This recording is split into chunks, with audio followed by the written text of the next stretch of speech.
Anda boleh dengarkan kami melalui streaming online di ikim.my ataupun aplikasi di Aha. telefon pintar anda. Okey, dan seperti yang kita janjikan tadi, kita nak terus saja masuk ke dalam topik Jumaat untuk hari ini. InsyaAllah tajuk kita yang kita nak kongsikan bersama, dengarkan perkongsian daripada tamu kita hari Mhm. ini, iaitu hidup dalam sunnah Ya. bersama Al-Fadhil Maulana Ihsan Abu Bakar. Mhm. Tapi hari ini untuk permulaan ni kita bawakan secara dalam talian dulu. Bukan Mhm. dalam talian, di telefon lah Di kan? telefon. Sudah pun bersama kita di talian Maulana Ihsan. Assalamualaikum Assalamualaikum Maulana. Maulana. Assalamualaikum warahmatullahi wabarakatuh. Saya, apa Ah, khabar kita pagi ni? Alhamdulillah Baik. sihat. Baik, sihat. alhamdulillah ya. Terima kasih Maulana. Walaupun mungkin belum sempat ke konti, tapi dapat juga dengarkan suaranya untuk topik Jumaat kita hari ini. Ya, betul. Yang mana anda juga boleh dengarkan kami ataupun anda boleh tonton kami secara Cakap live di sikit Facebook lah. IKIM FM ya. Dan Ah. Maulana, mungkin sebagai mukadimahnya kita nak cerita tentang hidup dalam sunnah ni Maulana. Silakan mukadimah kita pagi ni insya-Allah. Line tak berapa clear, terputus-putus. Aha. Okey. Maulana dengarkan Maulana. suara kami ni? Mhm.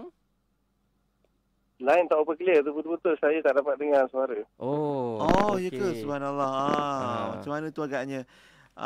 Okey ke kalau Maulana teruskan mukadimah kita pagi ni? Aha. Mukadimah. Aha. Ya, silakan. Silakan Maulana. Okey.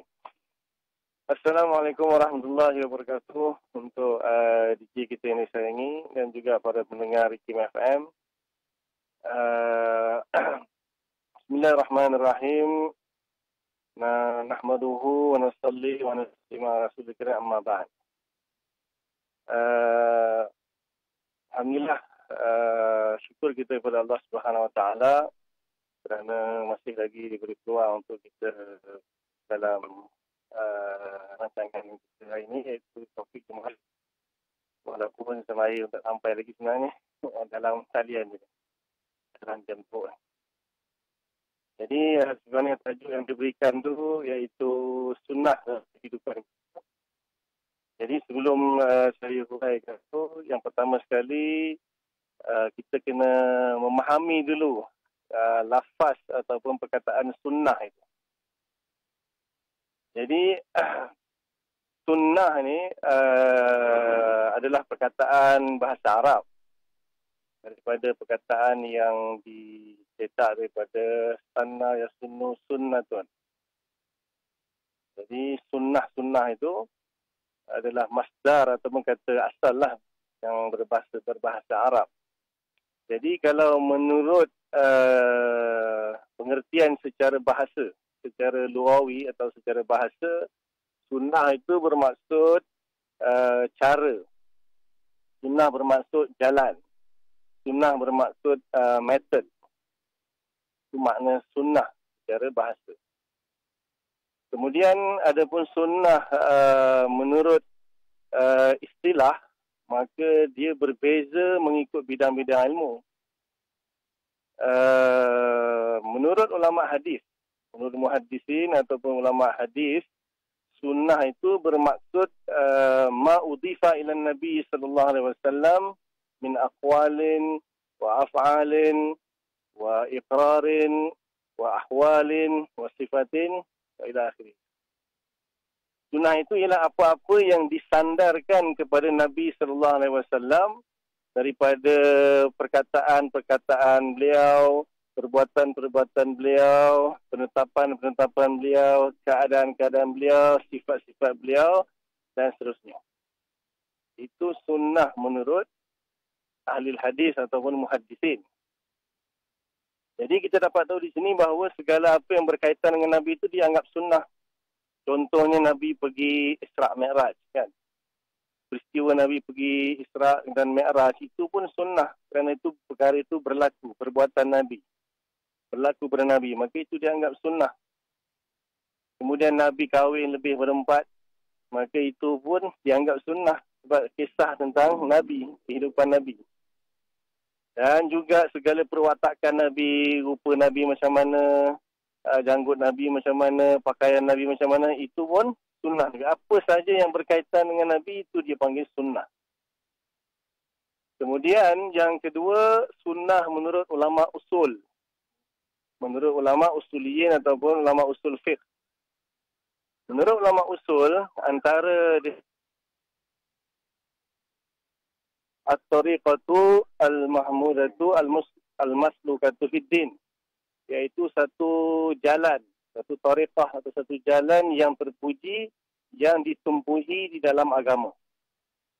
Maksudnya segala perbuatan Nabi atau perkataan Nabi atau penetapan Nabi dan ahwal Nabi itu yang mana yang boleh diambil, dijadikan syariat, itu namanya sunnah.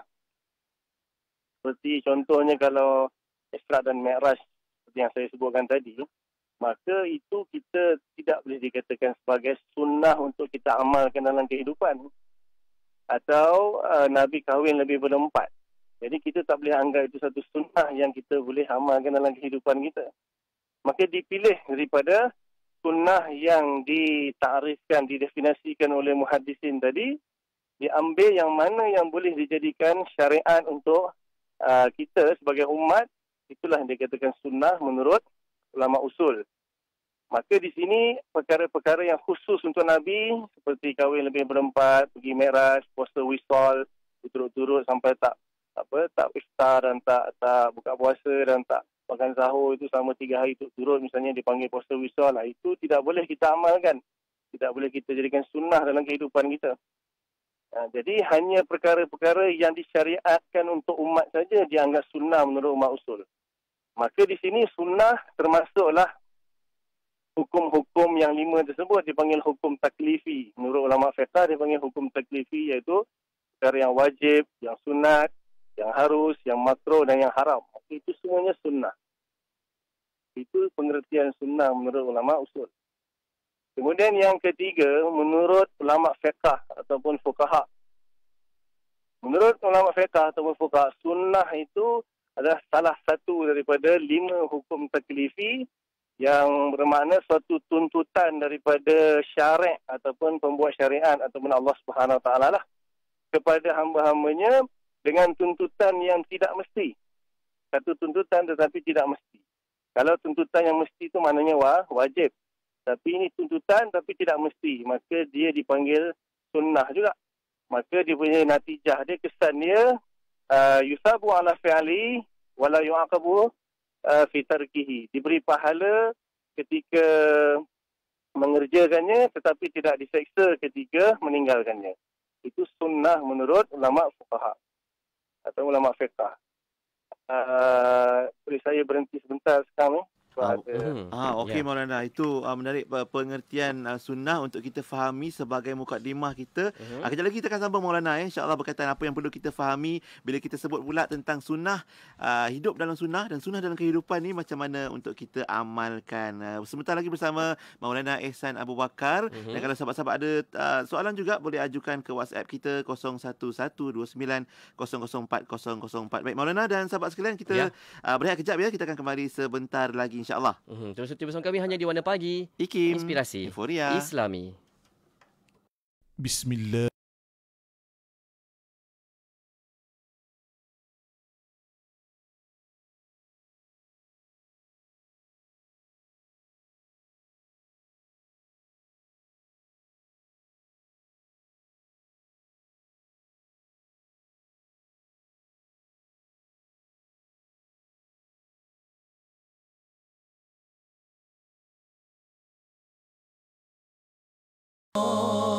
لا إله إلا الله محمد رسول الله لا إله إلا الله محمد رسول الله لا إله إلا الله محمد رسول الله لا إله إلا الله محمد رسول الله لا إله إلا الله محمد رسول الله لا إله إلا الله محمد رسول الله لا إله إلا الله محمد رسول الله لا إله إلا الله محمد رسول الله لا إله إلا الله محمد رسول الله لا إله إلا الله محمد رسول الله لا إله إلا الله محمد رسول الله.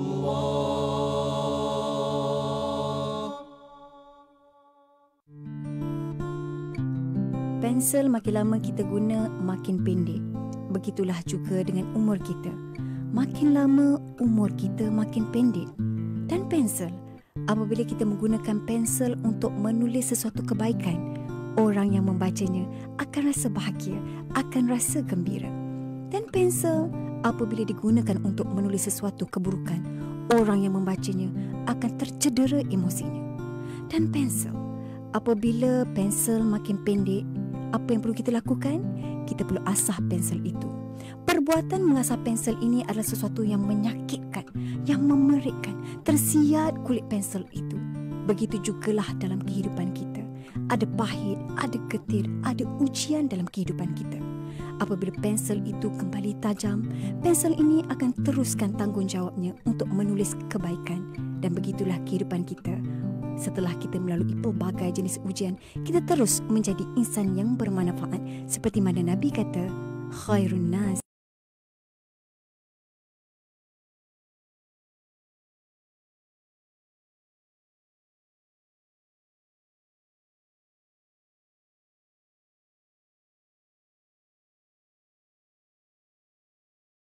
Azwan untuk warna pagi. Terima kasih untuk anda terus setia bersama kami. Tak kira sama ada anda dengarkan di radio ataupun di Facebook live kami. Pastinya kita masih lagi bersama untuk topik Jumaat. Membincangkan mengenaan tentang hidup dalam sunnah bersama dengan Maulana Ihsan Abu Bakar. Dan tadi Maulana dah jelaskan pengertian sunnah itu dari pelbagai sudut. Dan pagi ni kita nak fahamkan lagi macam mana dalam kehidupan pun kita boleh laksanakan. Dan Maulana, Ya, saya. baik, boleh kita sambung insya-Allah. Apa mungkin poin yang penting yang kita perlu tahu bila sebut hidup dalam sunnah? Silakan. Silakan Maulana. Bismillahirrahmanirrahim. Jadi sebentar tadi saya telah berikan beberapa takrif sunnah menurut bahasa dan menurut istilah di mana yang dinukilkan dalam kitab-kitab para ulama. Dan sebenarnya ada tambahan lagi tu, saya tak sempat nak sebutkan takrif. Contohnya seperti ulama-ulama dakwah, ulama-ulama mawa'iz, ulama-ulama tasawuf. Ada sebahagian tu memberikan takrif sunnah tu atau membahagikan sunnah tu kepada 3 contohnya. Iaitu sunnah surah dia panggil. Sunnah surah tu maknanya gambaran Nabi. Nabi punya rupa janggut Nabi, rambut Nabi, pakaian Nabi, itu surah. Yang kedua, sunnah berbentuk sirah Nabi. Iaitu perjalanan hidup Nabi, macam mana Nabi jalan, macam mana Nabi tidur, macam mana Nabi makan, macam mana Nabi bergaul dengan isteri, macam mana Nabi bergaul dengan kawan-kawan, sahabat-sahabat dia. Itu dia panggil sunnah sirah. Dan yang ketiga dia panggil sunnah sarirah, iaitu akhlak Nabi ataupun dalaman Nabi. Macam mana Nabi punya sifat Nabi yang penyabar, penyantun, Nabi orang yang lemah lembut. Itu dipanggil sunnah sarirah menurut sebagian ulama-ulama mawa'iz atau ulama dakwah, ulama tasawuf. Dan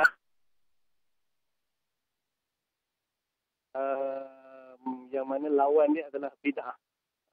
Biasanya digunakan sunnah yang berlawanan dengan bid'ah ini biasanya digunakan bid'ah. Jadi setelah kita memerhatikan takrif-takrif atau definisi sunnah tersebut, maka boleh kita bahagikan kepada 2 lah. Suatu sunnah yang berkaitan dengan akidah, kemudian sunnah yang berkaitan dengan fiqh, dan sunnah yang berkaitan dengan akhlak. 3 lah. Kita bagi dengan bertiga. Jadi dalam sunnah, dalam akidah, maksudnya ialah sunnah dalam kehidupan kita dari sudut akidah. Maka kita kena berpegang dengan akidah ahli sunnah wal jamaah. Maka itu kita dari sudut akidah, kita berarti mengamalkan sunnah dalam kehidupan kita lah. Sunnah dari sudut akidahnya, iaitu sunnah ahli sunnah wal jamaah. Sunnah akidah ataupun perkara akidah yang dipegang oleh ahli sunnah wal jamaah, dari sudut akidah, itulah sunnah yang kita pegang. Kemudian dari sudut fiqahnya, maka ulama ahli sunnah wal jamaah telah menetapkan bahawa ada 4 mazhab yang diiktiraf oleh ahli sunnah wal jamaah, iaitu mazhab Hanafi, mazhab Maliki, mazhab Syafi'i dan mazhab Hambali. Jadi segala perbuatan kita, segala amalan kita yang ingin kita lakukan itu, kita apabila mengikut salah satu daripada mazhab tersebut, maka kita sudah mengamalkan sunnah dalam kehidupan kita. Secara fiqahnya ataupun secara amalannya. Dan begitu juga secara akhlaknya atau secara tasawufnya, kita mengikut manhaj atau cara yang telah persetujui, diakui oleh Ahlussunnah wal Jamaah, seperti manhaj Imam Al-Ghazali. Contohnya, kita ikut dari sudut akhlak, dari sudut tasawuf, maka kita sudah mengamalkan kehidupan sunnah dalam kehidupan kita lah. Jadi sunnah dari sudut akidah, sunnah dari sudut fiqahnya, dan sunnah dari sudut akhlaknya ataupun tasawufnya. Jadi kalau kita berpegang kepada 3-3 itu, berarti kita sudah mengamalkan sunnah dalam kehidupan kita. Cuma perincian-perincian terhadap perkara-perkara sunnah yang ingin kita ikut itu, maka itu perlu kepada ilmu lah. Perlu kepada ilmu. Bermakna contohnya kalau dari sudut sembahyang.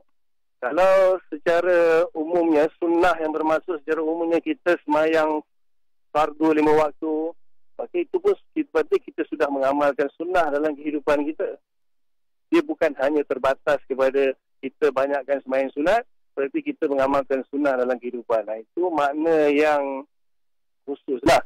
Makna yang umum mengamalkan sunnah dalam kehidupan dari sudut amalan atau sudut fiqh itu, kita beramal dengan segala apa yang telah disyariatkan. Itu bermakna kita mengamalkan sunnah dalam kehidupan. Adapun kalau kita mengamalkan sembahyang sunat, puasa-puasa sunat, itu makna sunat secara khusus menurut fiqh saja. Jadi ada pun kalau orang misalnya dia tak rajin sembahyang sunat atau dia tak pernah sembahyang sunat, tapi dia sembahyang fardu saja, kita tak kata dia tak mengamalkan sunnah dalam kehidupan. Dia tetap juga mengamalkan sunnah dalam kehidupan. Sunnah bermaksud umum lah. Adapun menurut pandangan ulama-ulama dakwah, ulama tasawuf, ulama mawaid tersebut, seperti memakai pakaian macam Nabi kan, pakai jubah, pakai surban, bela janggut, itu sunnah menurut ulama-ulama dakwah. Jadi dia mengamalkan sunnah dalam kehidupan dia, makan cara Nabi, tidur cara Nabi. Tetapi dalam menurut ulama usul, perkara-perkara yang bukan jenis qurbah, perkara-perkara yang tidak dianggap sebagai pendekatan diri kepada Allah, seperti makan, minum, berjalan, itu maka itu tidak dianggap sunnah. Itu tidak dianggap sunnah oleh ulama usul. Jadi berbeza-beza pandangan lah. Berbeza pandangan sebenarnya kalau kita nak melihat apa itu mengamalkan sunnah dalam kehidupan.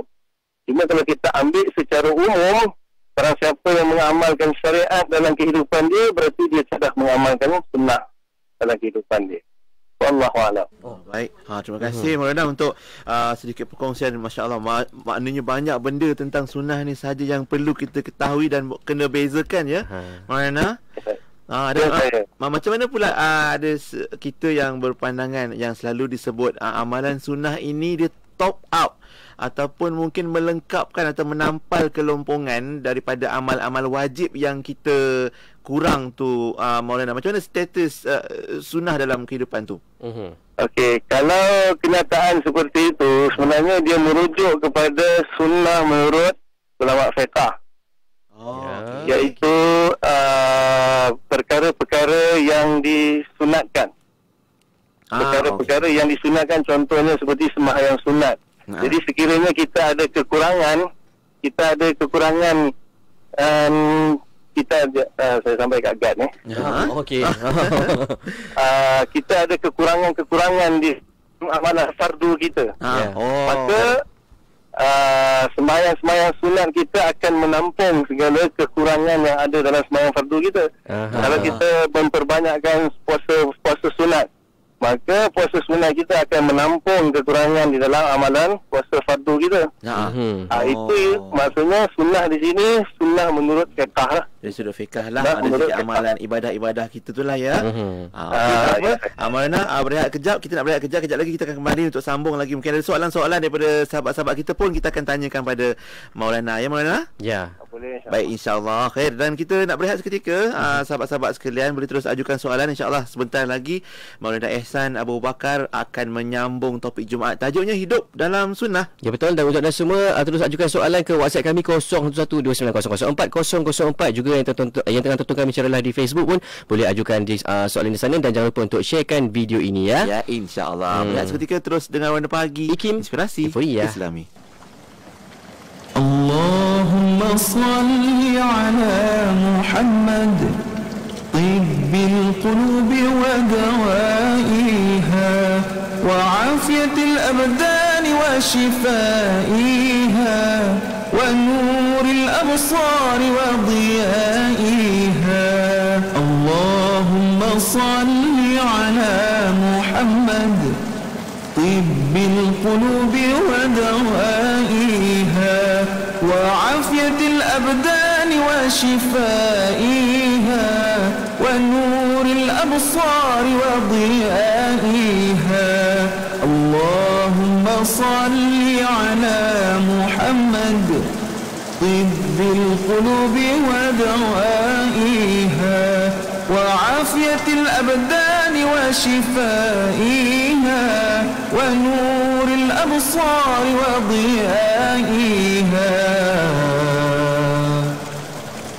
وعلى آله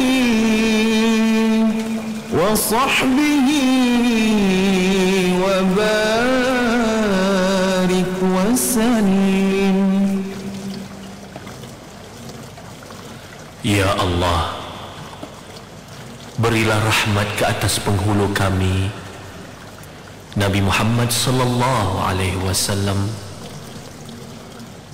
yang menjadi penawar kepada hati-hati kesembuhan dan kesejahteraan badan, juga cahaya penglihatan. Dan berilah rahmat, keberkatan serta kesejahteraan atas keluarga dan sahabat-sahabatnya.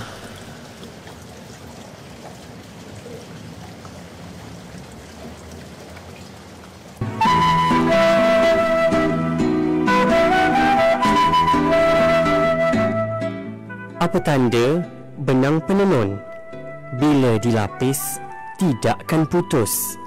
Apa tanda orang yang santun? Muka manis, bahasanya halus. Dengarkan perkongsian nasihat dan pesanan budi bahasa dalam Santun Bicara Jumaat 11.30 malam hanya di IKIM Inspirasi Inforia Islami.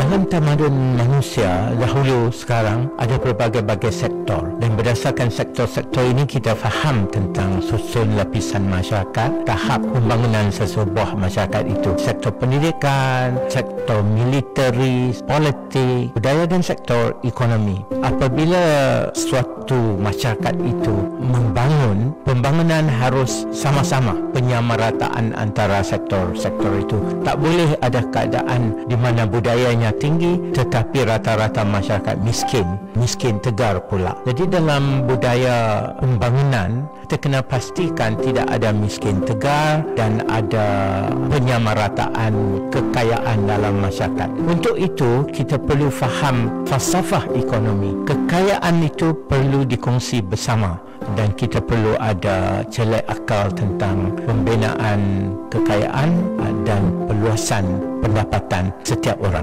Dengarkan IKIM di Perlis 89.0 FM hanya di IKIM Inspirasi Inforia Islami daripada kami di Politeknik Tuanku Said Sirajuddin Perlis. Walau mana saja anda berada, terima kasih kerana masih lagi setia mendengarkan kami di IKIM Inspirasi Inforia Islami Berteman Kampian dan juga Hazon untuk Warna Pagi. Dan kita masih lagi bersama untuk topik Jumaat membawakan tajuk Hidup dalam Sunnah bersama dengan Al-Fadhil Maulana Ihsan Abu Bakar pagi ini. Ya, InsyaAllah moga-moga dapat menjawab pelbagai persoalan, mungkin keraguan kita dalam beramal dalam kehidupan. Jadi hari ini tajuk Hidup dalam Sunnah bersama Maulana Ihsan Abu Bakar yang sudah pun bersama kita di konti. Alhamdulillah. Assalamualaikum Maulana.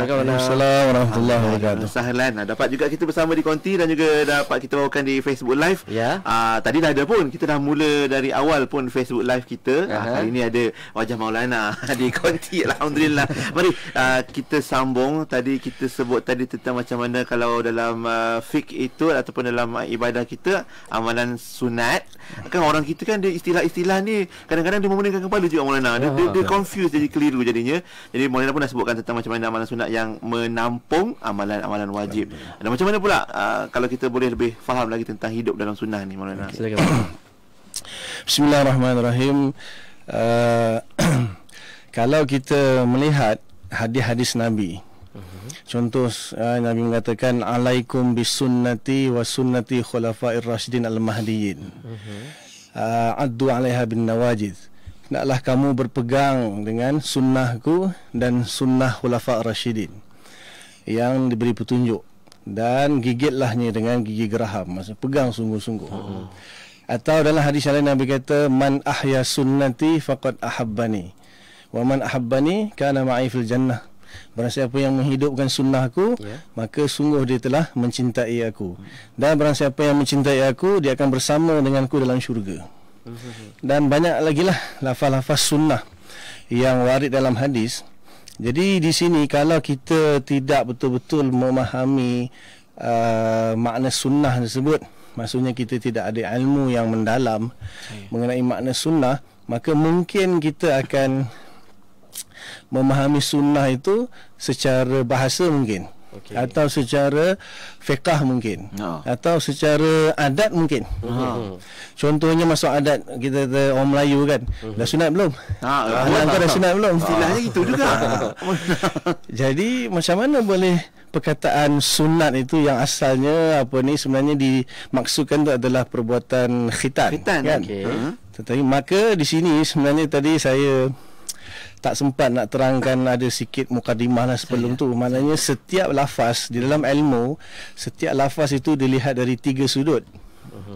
Yang pertama sudut bahasa, yang kedua dari sudut istilah, yang ketiga dari sudut adat. Okey. Dari sudut bahasa pula dia terbagi berdua, satu hakikat, satu majaz. Allah bahasa ni panggil tersurat dan tersirat. Istilahnya. Kemudian secara istilah pun ada yang hakikat, ada yang majaz. Maksudnya yang tersurat dan tersirat. Okey. Dan secara adat pula dia bahagi dua dulu, iaitu yang umum dan yang khusus. Jadi lafaz secara adat, satu lafaz umum, satu lafaz khusus. Yang umum pun ada hakikat, ada majaz. Yang khusus pun ada hakikat, ada majaz. Ini memang disiplin ilmu lah. Kita kena tahu. Jadi contohnya bila saya sebut tadi orang Melayu kata anak kau dah sunat belum? Jadi apa makna sunat di situ? Sedangkan kita tahu kalau sunat dari segi bahasa adalah cara ataupun jalan. Ataupun method. Dari segi istilah seperti yang saya huraikan tadi kan banyak. Jadi apa maksud sunat di situ? Kalau orang Melayu kata anak kau dah sunat ke belum? Jadi dia, kalau orang Melayu dia faham lah bermaksudnya dah khitan ke belum. Kan? Kalau kita kembali kepada, kita lari sikit topik ada kaitan juga lah, iaitu tentang masalah khitan. Sedangkan dalam mazhab Syafi'i, khitan itu wajib. Khitan itu wajib bagi lelaki dan perempuan. Lelaki dan perempuan. Sebut istilahnya sunat. Jadi kita sebut sunat. Jadi kan ada kontra tu di situ. Jadi sebenarnya kenapa dipanggil sunat sedangkan hukum dia wajib? Jadi menurut saya lah, siapa yang saya faham, sebenarnya kewajipan itu berlaku apabila dia sudah mencapai umur baligh. Seseorang lelaki atau wanita yang mencapai umur baligh, maka dia wajib berkhitan. Bermakna kalau dia belum berkhitan, wajib dia berkhitan. Dia kena pergi sendiri ke atau mak ayah dia bawa. Mungkin umur baligh maksimum kita kata 15 tahun Hijriah. Jadi takkan perempuan 15 tahun nak pergi bersunat kan? Berkhitan kan?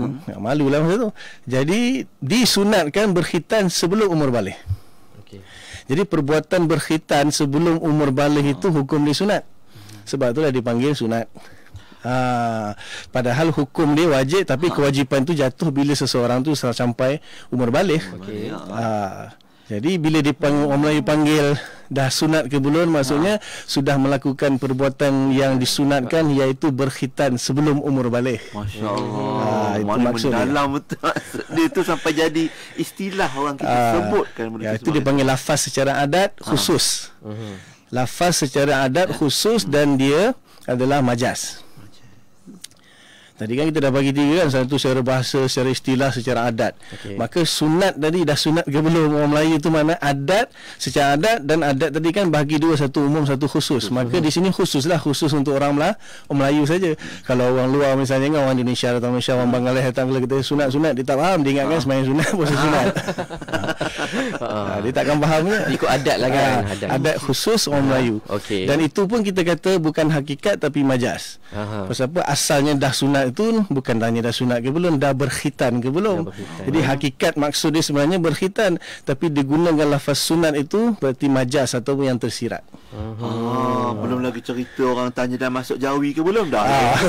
Istilah juga tu mana pemahaman kita juga. Kalau salah faham boleh pening kepala jadinya. Tapi subhanallah, terima kasih juga sahabat-sahabat kita Maulana yang turut ada yang menonton dari Singapura, ada yang juga turut mengikuti kita di Facebook Live kita ni. Kalau ada soalan yang nak diajukan kepada Maulana, insya-Allah boleh diajukan di WhatsApp ataupun di Facebook kita Hidup Dalam Sunnah untuk perkongsian topik Jumaat kita. Cuma dari segi praktikal, Maulana, apakah yang disebutkan sebagai hidup dalam sunnah? Adakah dia 24 jam ataupun pakaiannya sahaja dan macam awal tadi Maulana sebutkan, supaya kita boleh praktikkan tu Maulana?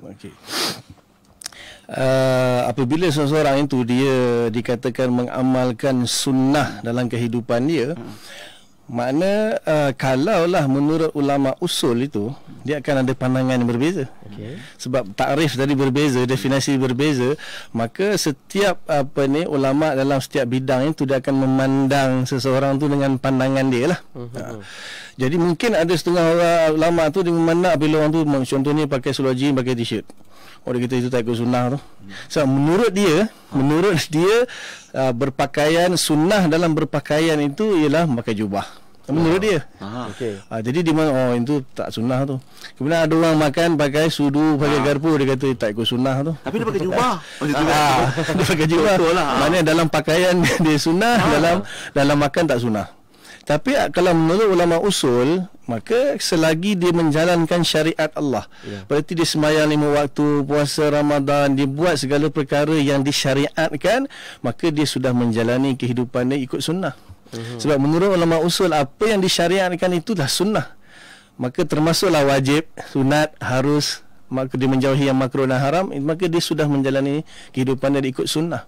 So sebenarnya bergantung kepada apa orang panggil eyes of the beholder. Maksudnya siapa yang memandang tu kan. Jadi kalau ada ulama ni yang jenis contohnya orang jemaah tabligh misalnya, jadi dia memandang orang kalau tak pakai jubah, tak pakai sebab tu ikut sunnah kata dia. Itu pandangan dia. Jadi kalau menurut pandangan ulama usul lain, menurut pandangan ulama hadis lain, menurut pandangan fuqaha lain. Maknanya kalau beramal dengan sunnah tu, kalau menurut fuqaha dia sembahyang sunat, dia rajin sembahyang sunat, dia rajin puasa sunat, maka dia banyak amalkan sunat. Kalau dia wajib saja, maka dia tak amalkan sunat. Betul, sedekah lah. Sedekah wajib, zakat. Sedekah sunat tu sedekah lah yang kita derma, yang kita bagi tu. Itu pun kita kena faham dan hadam betul-betul. Sebab itu yang kena kita amalkan sehari-harian, insya-Allah. Jadi kalau menurut saya, kalau kita lihat kepada hadis-hadis tadi kan, Nabi kata alaikum bisunnati wa sunnati khulafa'ir rasyidin, man tamassaka bisunnati, man ahya sunnati. Kalau menurut saya itu siapa yang mengamalkan syariat lah. Siapa yang mengamalkan syariat, bagi dia sudah berpegang dengan sunnah. Syariat yang muktabar lah, yang dipilih oleh ahli sunnah wal jamaah, seperti berpegang pada 4 mazhab dari sudut fiqahnya, berpegang kepada akidah ahli sunnah wal jamaah, Asy'ariyah, Maturidiyah misalnya, dan juga dalam tasawuf, dalam akhlak menurut manhaj Imam Al-Ghazali dan Syekh Abdul Qadir Jalani dan yang lain-lain lah. Itu sudah dikatakan mengamalkan sunnah. Cuma berbezalah, mungkin ada orang dia banyak mengamalkan puasa sunat. Mungkin dia punya tahap mengamalkan sunnah atau sunat itu lebih tinggi daripada orang lain. Tapi mungkin dari sudut lain ada orang lebih sunnah daripada dia, banyak bersedekah misalnya. Walaupun dia tak pakai jubah, tapi dia banyak bersedekah. Betul. Jadi berbeza menurut pandangan lah. Tapi kita tak boleh kelaskan sunnah ini pada seseorang tu dengan satu kelas macam dia ni sunnah dia ni amal je, adat je, ibadat je dan sebagainya. Dan kita tak boleh letak macam 1%. Dia buat sunnah ni 20% je sebenarnya dalam hidup dia. Tak boleh macam tu sekali tau. Dia kadang-kadang dia kena bergantung kepada usul juga. Contohnya innamal a'malu binniyat. Jadi kalau satu orang tu dia pakai jubah, apa niat dia pakai jubah? Jadi kalau dia pakai jubah memang kerana dia merujuk kepada, contohnya mazhab Syafi'i mengatakan memakai gamis, memakai jubah itu hukum dia sunat. Maka dia memakai kerana hukum dia sunat, maka dia akan dapat pahala sunat menurut ulama fiqh. Tapi kalau menurut ulama dakwah, dia pakai jubah kerana dia ingin meniru Nabi. Nabi dalam kehidupan memakai jubah, maka dia memakai jubah kerana ingin ikut Nabi, kerana cinta kepada Nabi, maka dia dikatakan amalkan sunnah juga. Tapi kalau menurut ulama usul fiqh, jubah bukan sunnah. Menurut pakai jubah itu bukan sunnah. Mereka kata itu hanya perwatakan Nabi sebagai bangsa Arab. So Abu Jahal pun pakai jubah. Ataupun orang Fihong pun pakai jubah juga. Ada jubah dia lah. Ada bentuk jubah dia kan. Jadi bergantung kepada orang tu dia memakai jubah, apa niat dia. Tentu kalau dia tak pernah pakai jubah seminggu, tiba-tiba dia pelakon misalnya, dia apa ni, disuruh jadi pelakon, watak dia jadi ustaz dan dia kena pakai jubah. Jadi dia pakai jubah semata-mata kerana dia nak berlakon sebagai ustaz, dia tak ada niat pakai jubah. Itu adakah dia dikatakan mengamalkan sunnah atau tidak? Maka kalau tidak ada niat mengamalkan sunnah, maka tak dianggap sunnah. Okey, itu jawapannya. Dan insyaAllah sahabat kita pun ada yang bertanya pada Maulana. Mungkin kita tanyakan soalan, mungkin jawapannya kejap lagi Maulana akan bagi pencerahan. Jasmil di Facebook kita katanya, sebab oleh kerana banyak takrifan tentang sunnah, maka sebagai orang awam Maulana, mana satu yang kita nak ikut? Atau bolehkah kita pilih-pilih sunnah ni ikut mana yang kita mampu laksanakan? Dan dalam masa yang sama, satu lagi soalan lain, macam mana pula sesetengah pendapat tak dapat ikut semua, tak apa, janji dapat buat satu amalan yang disukainya. Contohnya ni berdebar pula saya nak baca. Contohnya berpoligami tu katanya sunnah, jadi semua orang nak buat. Maaf dalam masa yang sama solat berjamaah tak pula diamalkan. Jadi macam boleh pilih-pilih pula sunnah ni, apa keadaannya. Kat situ kita akan bincangkan sebentar nanti insya-Allah bersama Maulana Ehsan Abu Bakar. Pastinya untuk topik Jumaat kita berkaitan tentang hidup dalam sunnah. Dan untuk sahabat pendengar semua, jangan lupa untuk terus sharekan saja Facebook live kami dan ajukan soalan di sana selain WhatsApp kami 01129004 Rehat seketika terus dengan Warna Pagi di IKIM Inforia Islami.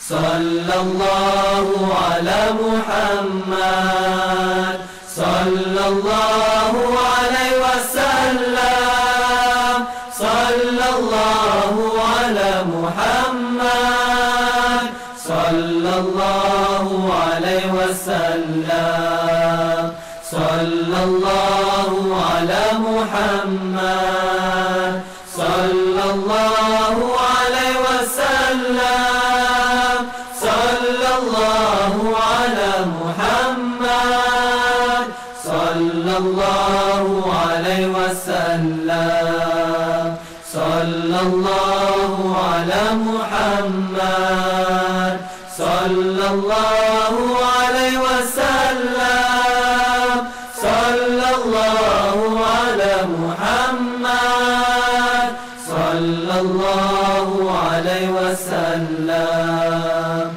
sallallahu ala Muhammad, sallallahu alaihi wasallam, sallallahu ala Muhammad, sallallahu alaihi wasallam, sallallahu kasih hamparan hidupmu laluan berduri, utusan Allah kami syukuri, engkau digelar Rasulullah. Engkau jua kekasih Allah. Lahirmu bak cahaya pancaran hidayah, luhuran syafaat pembekal inayah. Perjuanganmu wadah buat ummah, sulaman pedoman muslimin muslimat. Wahai insan bergelar Rasulullah, budimu disanjung, pembawa barakah. Selawat dan salam hanya untukmu ya Rasulullah. Kalimah dan kalam, amalan ummah, itulah syahadat. Kasih sayang, cinta dan rinduku hanya untukmu ya Rasulullah. Sallallahu alaihi wasallam, sallallahu ala Muhammad, sallallahu alaihi wasallam, sallallahu ala Muhammad, sallallahu alaihi wasallam, sallallahu ala Muhammad, sallallahu alaihi wasallam. Bicara bermanfaat pelbagai segmen, rancangan dakwah setiap hari, lagu-lagu Islami sepanjang masa. Dengarkan di IKIM, Inspirasi Inforia Islami. Terus setia bersama kami di IKIM Inspirasi Inforia Islami bersama Pian dan juga Hazul untuk Warna Pagi. Kita masih lagi dalam majlis ilmu kita pagi ini. Topik Jumaat dengan topik kita pagi ini, hidup dalam sunnah. Maulana Ihsan Abu Bakar bersama kita untuk pagi ini. InsyaAllah. Jom Maulana, kita sambung menjawab soalan-soalan dari sahabat-sahabat kita tadi. Sunnah ni bolehkah dipilih-pilih ikut mana yang kita selesa, dan juga tentang orang awam macam mana perlu kita faham lagi tentang sunnah ni. Silakan Maulana. Bismillahirrahmanirrahim. Ini saranan daripada para ulama lah. Bagi orang awam, jadi dia sepatutnya kalau dari sudut sunnah ini dia berpegang kepada ulama-ulama fiqah. Jadi mengambil semua hukum daripada ulama-ulama fiqah, maka itu mudah bagi dia sebagai panduan. Jadi kalau mengambil pendapat ulama usul pun boleh, iaitu mengamalkan segala syariat. Okay. Sunnah bermaksud segala syariat, itu menurut ulama usul. Maka di situ masuklah yang wajib, yang sunat, yang harus, yang makruh, yang haram. Maknanya bila dia menjauhi perkara yang haram, itulah sunnah dalam kehidupan dia. Menjauhi perkara yang makruh kalau dia mampu pun sunnah dalam kehidupan dia. Apalagi dia sembahyang 5 waktu pun sunnah dalam kehidupan dia menurut ulama usul. Kalau menurut ulama fiqah, maka dia memperbanyak akan sembahyang sunat kalau dia jenis orang yang mampu ataupun hobi dia sembahyang misalnya. Subhanallah. Ada orang hobi dia baca Quran, ada orang hobi dia berzikir, ada orang hobi dia mungkin ziarah orang sakit, ada orang hobi dia bersedekah, dia harta banyak, dia suka sedekah pergi masjid ke orang sakit ke anak yatim ke, yang sunat. Maka untuk orang awam ni ikut kemampuan dia lah. Selagi tak lari daripada batas syariat itu, mana itulah dikatakan ikut sunnah.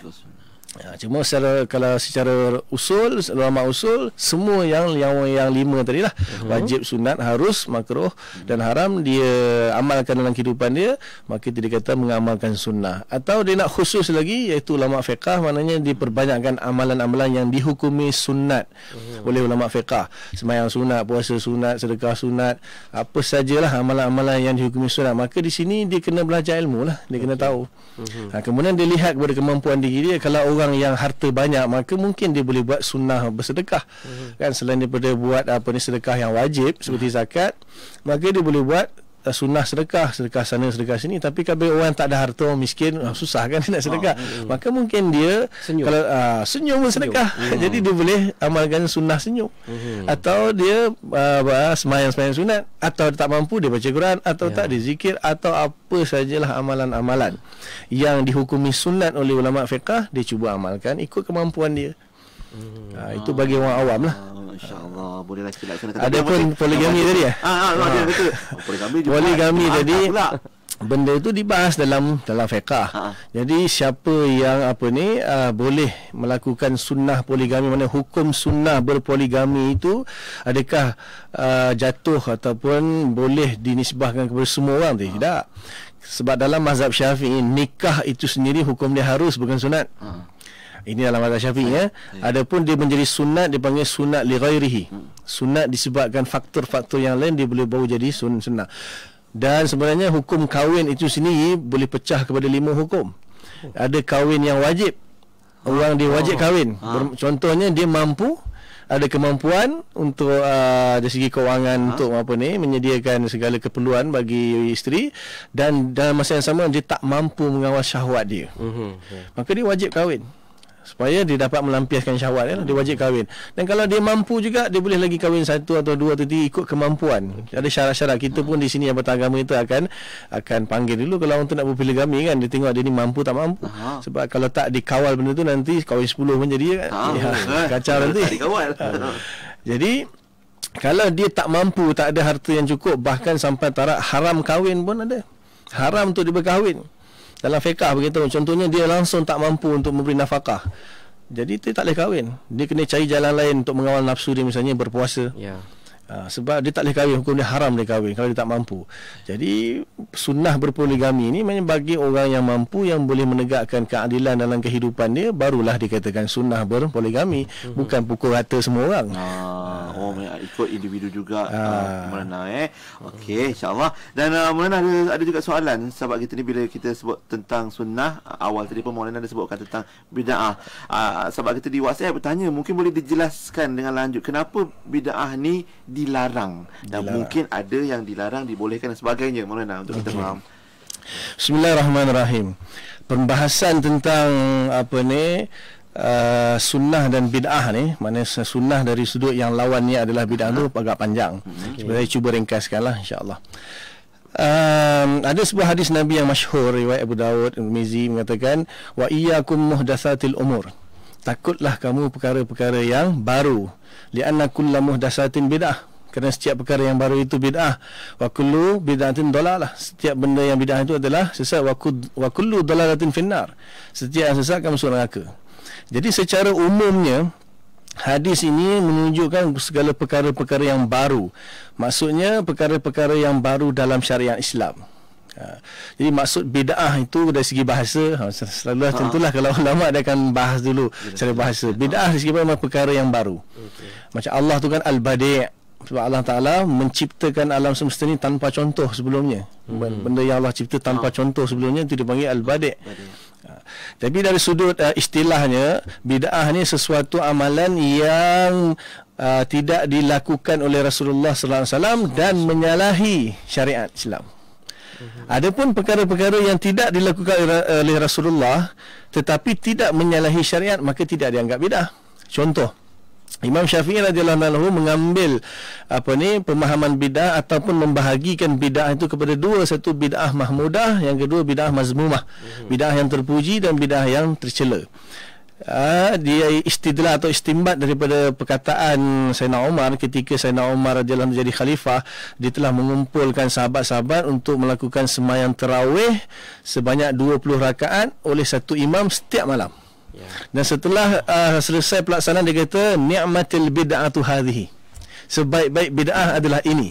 Jadi Imam Syafi'i kata apabila Sayyidina Umar mengatakan sebaik-baik bid'ah adalah ini, maka bid'ah itu ada dua. Satu bid'ah yang baik, satu bid'ah yang tidak baik. Bid'ah yang hasanah, bid'ah yang dalalah. Bahkan Al-Imam An-Nawawi rahimahullah dalam kitab Syarah Muslim, di dalam mensyarahkan sebuah hadis yang diriwayatkan dalam kitab Imam Muslim, iaitu man sanna fil Islam sunnatan hasanatan falahu ajruha wa ajru man amila biha ba'dahu bighairi an yanqusa min ujurihim syai'. Barang siapa yang membuat satu sunnah dalam Islam, ya, sunnah yang baik, dan diamalkan oleh orang yang setelahnya, maka dia akan mendapat pahalanya tanpa dikurangi sedikit pun daripada amalan tersebut. Walaupun dia dah mati misalnya, orang follow ataupun ikut amalan baik yang dia buat itu. Kemudian Nabi sambung lagi, man sanna fil Islam sunnatan sayyi'atan. Barang siapa buat satu sunnah dalam Islam, sunnah yang buruk, falahu wizruha, baginya dosanya, wa wizru man amila biha ba'dahu, dan dosa orang yang mengamalkan amalan sunnah buruk tadi walaupun dia dah mati, bi ghairi an yanqusa min auzarihim syai', tanpa dikurangi sedikit pun daripada dosanya. Jadi Imam Nawawi mengatakan hadis ini telah mentakhsiskan hadis kullu bid'atin dalalah, iaitu telah mengkhususkan hadis yang mengatakan semua perkara yang bid'ah itu adalah sesat dan masuk neraka. Jadi bermakna ada bid'ah yang hasanah dan ada bid'ah yang dalalah. Ini menurut Imam Nawawi. Bahkan Imam Izzuddin Abdussalam, Sultanul Ulama, meninggal pada tahun 660 Hijrah, membahagikan bid'ah itu kepada 5. Ada bid'ah yang wajib, bid'ah yang sunat, bid'ah yang harus, bid'ah yang makruh, bid'ah yang haram. Jadi ada pun bid'ah yang dilarang itu adalah bid'ah yang diharamkan. Contoh bid'ah yang wajib seperti Sayyidina Abu Bakar mengumpulkan mushaf menjadikan sebuah Al-Quran kitab. Zaman Nabi tak ada. Ketika Sayyidina Umar mencadangkan supaya mengumpulkan Al-Quran jadi satu mushaf, Abu kata, aku takkan buat ni bid'ah, Nabi tak buat, aku takkan buat apa yang Nabi tak buat. Setelah dipujuk, maka Abu Bakar setuju. Kemudian ketika nak melaksanakan projek itu, dipanggil Zaid bin Thabit, dijadikan ketua lajnah untuk mengumpulkan Al-Quran. Apa jawapan Zaid bin Thabit? Aku tidak akan melakukan apa yang Nabi tak buat. Ini adalah bid'ah, Nabi tak buat. Kau suruh aku alihkan gunung tu aku sanggup, tapi buat benda yang Nabi tak buat, aku takkan buat. Jadi Abu Bakar Umar pun bagi tahu ini satu kebaikan. Kalau kita tak buat, kita kumpul mana ini tak ada Quran lah. Semua Quran kan ada di dada-dada sahabat di dalam ditulis atas pelepah-pelepah. Akhirnya dia setuju. Maka ulama mengatakan bahawa walaupun benda itu bid'ah, Nabi tak buat, tapi kalau mengumpulkan Al-Quran itu sudah menjadi bid'ah yang wajib. Kemudian ada bid'ah-bid'ah yang sunat seperti kitab-kitab agama, kitab-kitab hadis, kitab tafsir, kitab fiqah. Nabi tak buat, tapi dibuat oleh para ulama. Maka ulama itu adalah bid'ah yang sunat, mendirikan madrasah, pondok, universiti dan sebagainya. Untuk kebaikan, itu ada kebaikan untuk agama. Maka selagi perkara itu, kata Imam Syafi'i, yang tidak menyalahi mala yukhalifu sunnah, Quran wa sunnah, apa-apa yang tidak menyalahi Quran dan sunnah, maka bid'ah itu adalah bid'ah mahmudah. Tapi kalau dia menyalahi Quran dan sunnah, maka itu dianggap baru bid'ah yang mazmumah, yang tercela ataupun dalalah, sesat. Jadi kita zaman sekarang ni, apabila ulama sudah menetapkan perkara ini boleh dilakukan, sama ada dia harus atau dia sunnah, maka sudah tidak ada lagi istilahnya bid'ah. Bahkan di zaman sekarang ni, mungkin ada orang kata Nabi tak buat tahlil pun, Nabi tak baca Yasin malam Jumaat pun, tapi kita kena merujuk kepada apa pendapat ulama. Sebab Nabi kata al-ulama warasatul anbiya.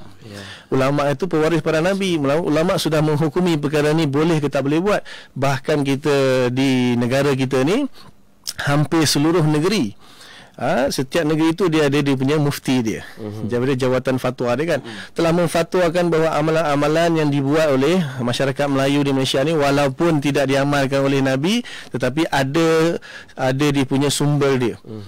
Cuma benda-benda tersebut kita tidaklah menganggap dia sebagai sunnah, dan dalam masa yang sama tidak menganggap dia sebagai bid'ah. Benda itu adalah seperti contohnya dikata aktiviti yang sihat.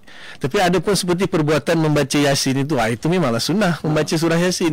Cuma berkumpul pada malam Jumaat, baca ramai-ramai, dikhususkan pada malam Jumaat saja, itu kita kata satu aktiviti yang sihat, tidak dikatakan sebagai satu bid'ah, dan telah dikeluarkan fatwa-fatwa. Jadi kalau orang yang tak bersetuju mengatakan bahawa benda itu bid'ah, pergilah jumpa mufti, jangan bolehlah dia konfront dengan mufti. Kenapa dengan ahli Jadi mufti ni orang dilantik oleh sultan untuk beramanah di dalam mengeluarkan fatwa. Dan mereka bukan keluar fatwa ikut suka hati dia. Dia telah ada ahli panel jabatan kuasa fatwa akan berbincang dulu, memuzakarah dulu, baru keluarkan hukum dia apa, harus ke, sunat ke, bid'ah ke tak bid'ah. Jadi sudah dikeluarkan fatwa. Jadi kita sebagai orang awam, kita tak ada hak, walaupun kita ustaz sekalipun, kita tak ada hak. Kalau kita ingin betul-betul mempertikaikan, sila ke pejabat mufti dan berbincang dengan mufti, berbincang semula. Menurut pendapat saya, amalan ni adalah bid'ah. Ya silakan. Jangan kita berperang dalam Facebook, berperang dalam menyebabkan akhirnya umat Islam ni berpecah belah. Itu lagi satu sunnah yang besar telah telah diingkari kan? Sebab sunnah yang paling besar lah menyatu padukan umat Islam. Semata-mata kerana benda kecil saja kita menyebabkan masyarakat pecah belah. Maka mana dia telah menolak sunnah tu. Sunnah yang paling besar menyatukan umat Islam. Subhanallah.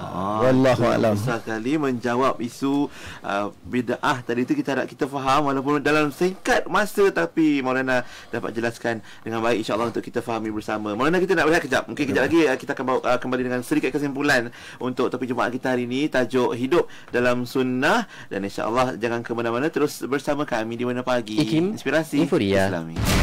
Pagi yang indah disinari warna yang indah. Hiasi pagi anda dengan info semasa, muzik nasyid kontemporari, santapan minda berinspirasi dengan wadah informasi menerusi rancangan kesihatan, analisis dan topik pagi. Semuanya dalam segmen Warna Pagi bersama Pian dan Hazwan 6 hingga 10 pagi hanya di IKIM, Inspirasi Inforia Islami. Kembali bertemankan Pian dan juga Hazwan untuk Warna Pagi, dan pastinya untuk topik Jumaat bersama Maulana Ihsan Abu Bakar untuk topik ataupun tajuk kita pagi ini, hidup dalam sunnah. Tadi bila Maulana sempat sebut tentang kahwin tu pun boleh jadi harus sunat, makruh, wajib dan sebagainya. Ada yang tanya, Maulana kalau tak ada jodoh macam mana? Itu kita buat tajuk lain tu rasanya Maulana. Tapi subhanallah, yalah kita doakan moga-moga beroleh jodoh yang terbaik insya-Allah. Kesimpulan kita Maulana untuk hidup dalam sunnah hari ini. Bismillahirrahmanirrahim. Jadi sebenarnya masa pun tak cukup lah kita nak huraikan tentang sunnah ni. Tapi sikit sebanyak mudah-mudahan dapat manfaat lah. Jadi kesimpulannya, makna sunnah itu sebenarnya ialah kehidupan yang telah dibawa oleh Rasulullah sallallahu alaihi wasallam. Jadi apabila Nabi kata man ahya sunnati ataupun wa alaikum bis sunnati, kan, man tamassaka bis sunnati, yang mengamalkan sunnah dalam kehidupan tu, maknanya kita mengamalkan apa yang telah dibawa oleh Nabi sallallahu alaihi wasallam, iaitu agama Islam itu sendiri. Jadi perincian dia kembali kepada hukum-hukum fiqh. Perinciannya kembali kepada hukum fiqh. Jadi untuk kita orang awam ni ataupun orang biasa ni, kita rujuk kepada ulama, rujuk kepada hukum-hukum fiqh. Jadi kita amalkan yang wajib itu mestilah kita amalkan, yang haram mesti kita tinggalkan. Adapun yang sunat menurut ulama fiqh, kalau dibuat apa pahala, kalau tak dibuat tak berdosa pun. Cuma ada sebahagian tu dicela. Contoh sunnah-sunnah yang muakkad, itu nak huraikan panjang tu nanti. Sunnah menurut fiqh dari sudut ni, dari sudut muakkadnya, dari sudut kifayahnya, sudut ainiyahnya, panjang sebenarnya. Cuba kita ikut kemampuan, maka kita janganlah kita sekadar berpada kepada melakukan kewajipan saja. Kita cuba melakukan perkara-perkara yang disunatkan, seperti memperbanyakkan sembahyang-sembahyang sunat, terutamanya yang muakkad, kemudian memperbanyakkan puasa-puasa sunat, sedekah sunat, haji sunat, umrah sunat kalau kita mampulah, sedekah sunat, apa lagi, segala perkara yang berkaitan dengan yang disunatkan di dalam fiqh. Termasuk berpakaian, contohnya dalam mazhab Syafi'i kata serban itu sunnah, berpakai jubah itu sunat menurut mazhab Syafi'i, walaupun menurut sebahagian ulama lain, ulama usul mengata itu bukan sunat. Jadi terpulanglah. Yang penting kita ni berpegang ada asas dia. Ada asas yang kita pegang. Jadi kita tak perlu menilai orang lain. Tujuan kita mengamalkan sunnah dalam kehidupan tu bukan nak tengok orang lain, dia itu tak sunnah lah. Dia ni full sunnah, dia ni tak sunnah langsung. Kita bukan nak nilai orang. Yang menilai manusia tu adalah Allah Ta'ala, kan? Jadi kita fokus kepada diri kita sendirilah. Jadi saya nasihatkan banyak belajar ilmu fiqh. Daripada situ kita boleh banyak mengamalkan. Kita tahu hukum mengamalkan benda ni.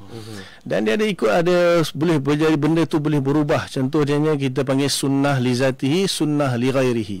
Sunnah pada asalnya dia memang sunnah, ataupun sunnah li ghairihi disebabkan faktor yang lain dia boleh menjadi satu sunnah.